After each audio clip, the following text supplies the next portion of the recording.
ఒక ఊరిలో కావ్య అనే అమ్మాయి ఉండేది. తను చాలా చురుకైనదే కాని చిన్న విషయానికే విపరీతమైన కోపం వచ్చేది.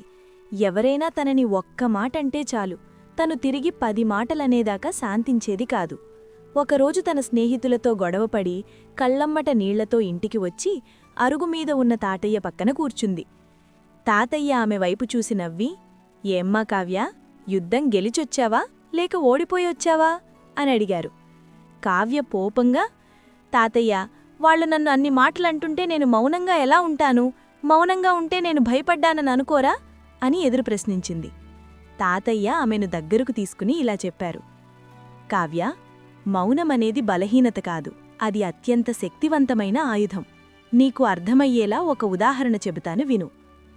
ఒక ఊరిలో ఒక ధనవంతుడు తనకి ఎంతో ఇష్టమైన ఖరీదైన బంగారు గడియారాన్ని తన ధాన్యపు కొట్టులో పోగొట్టుకున్నాడు.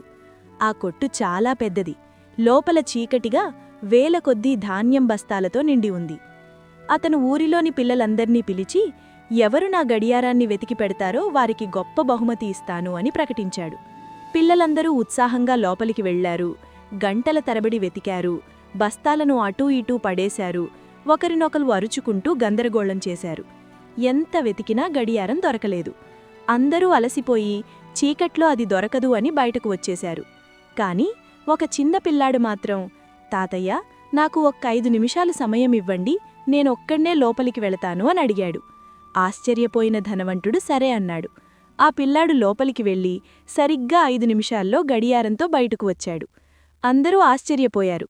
మేమందరం గంటల తరబడి వెతికినా దొరకంది, నీకు 5 నిమిషాల్లో ఎలా దొరికింది అని అడిగారు. అప్పుడా పిల్లాడు నవ్వి ఇలా అన్నాడు, నేను లోపలికి వెళ్ళి ఏమీ వెతకలేదు, కేవలం కళ్ళు మూసుకుని ప్రశాంతంగా మౌనంగా కూర్చున్నాను. అంతా నిశ్శబ్దంగా మారినప్పుడు ఆ గడియారం చేసే టిక్ టిక్ అనే శబ్దం నాకు స్పష్టంగా వినిపించింది. ఆ శబ్దం ఎటునుంచి వస్తోందో గమనించి గడియారాన్ని తీసుకున్నాను అని చెప్పాడు. ఈ కథ చెప్పి తాతయ్య కావ్యవైపు చూస్తూ ఇలా అన్నారు, చూశావా కావ్య, చుట్టూ గందరగోళం ఉన్నప్పుడు మనం కూడా అరిచి గొడవ చేస్తే పరిష్కారం దొరకదు.